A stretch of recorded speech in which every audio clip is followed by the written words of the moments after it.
Hello everyone, today in this video we will discuss how to set screen lock type to swipe on Samsung Galaxy A57. Let's start the video. First of all, go to app library.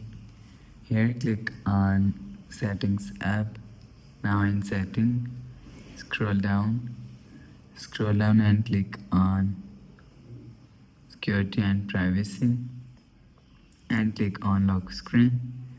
Enter your phone PIN and click on continue. If you want to set screen lock type to swipe, so if you want to set swipe, so click on swipe and click on remove data.